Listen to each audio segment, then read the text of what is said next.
Today's play activity is I am important, which comes under the category of social and personal development of preschool students. So this play activity can be shared with a preschool teacher or parent who have the children of the age group 2 to 6 years old. The objective of this play activity is to highlight the special qualities of each child and to increase the self-esteem.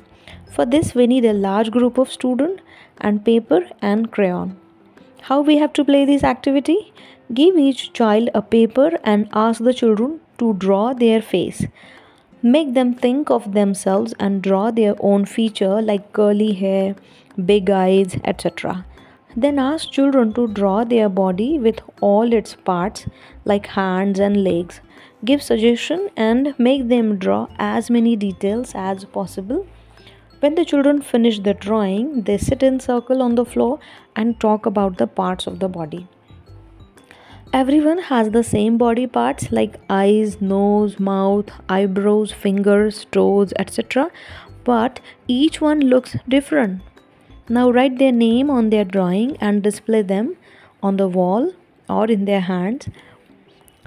Discuss how everyone looks different and that is what makes them special.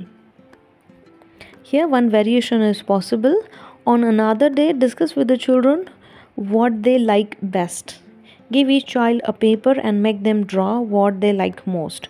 Display these pictures next to their self-portrait and special things that I like. This way we can display. I am important ही एक play activity आहे ज्यामध्ये मुलांचा सामाजिक आणि व्यक्तिमत्व विकास होण्यास मदत होते आणि ह्यामध्ये स्पेशल क्वालिटीज प्रत्येकामध्ये असतात ह्याच्याविषयी मुलांना कळतं आणि मुलांमध्ये आत्मसन्मानची भावना विकसित होण्यास मदत होते. मी ही ॲक्टिव्हिटी आपल्याला कशी घ्यायची आहे तर मुलं सगळे सर्कलमध्ये बसतील किंवा त्यांच्या टेबल्सवर बसू शकतात मुलं आणि त्यांना पेपर द्यायचा आहे आणि क्रेयॉन द्यायचे आहे, पेन्सिल द्यायचे आहे आणि त्यांना स्वतःचं चित्र काढायला सांगायचं आहे. आधी त्यांचा स्वतःचा चेहरा काढायला सांगायचा आहे.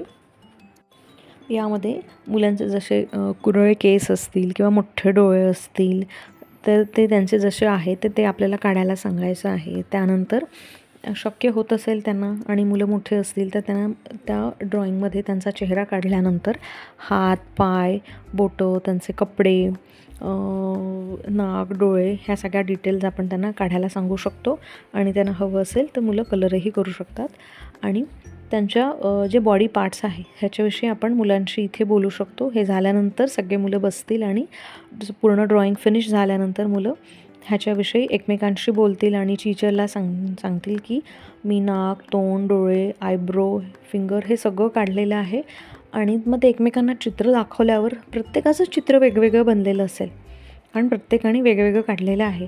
पण मुलं इथे हे लक्षात घेतील आणि मुलं एकमेकांना सांगतील किंवा टीचरही मुलांना सांगू शकते की आपल्या सगळ्यांनाच 2 डोळे आहे, 1 नाक आहे, 1 तोंड आहे, 2 आयब्रोज आहे, फिंगर्स आहे, हातापायाची बोटं आहेत, कान आहे 2.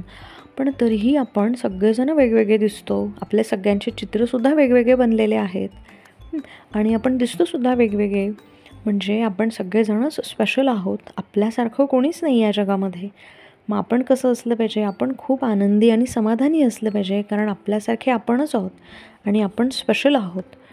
मग ही भावना मुलांमध्ये विकसित होते आणि त्यानंतर आपण दुसऱ्या दिवशी किंवा त्याच दिवशी शक्य झालं तर मुलांना आपण त्यांना आवडणारी गोष्ट काढायला सांगू शकतो पेपरवर आणि त्यांनी जे दाखवलेलं आहे ते आपण आपल्या बोर्डवर आपण पिनअप करू शकतो किंवा मुलं हातातही दाखवू शकतील की त्यांना कुठली गोष्ट आवडली, मग मी कसा आहे आणि मला आवडणारी गोष्ट कशी आहे. हे मुलांनी जेव्हा काढतात तेव्हा त्यांचा आत्मसन्मानही वाढतो आणि त्यांची जी स्वतःविषयीची एक भावना असते तर ती सकारात्मक होते आणि स्वतःविषयी त्यांना आनंद आणि समाधान होतं आणि मुलं आनंदी राहायला शिकतात ह्यातून. तर ह्या ॲक्टिव्हिटी मजेशीर आहे आणि आपण ह्या सहज करून घेऊ शकतो आणि नेहमी आपण ह्याच्याविषयी बोलू शकतो की आपण स्पेशल आहोत म्हणून आपण कसं असलं पाहिजे, आनंदी असलं पाहिजे, नेहमी खुश राहिलं पाहिजे कारण आपल्यासारखं ह्या जगामध्ये कोणीच नाही आहे.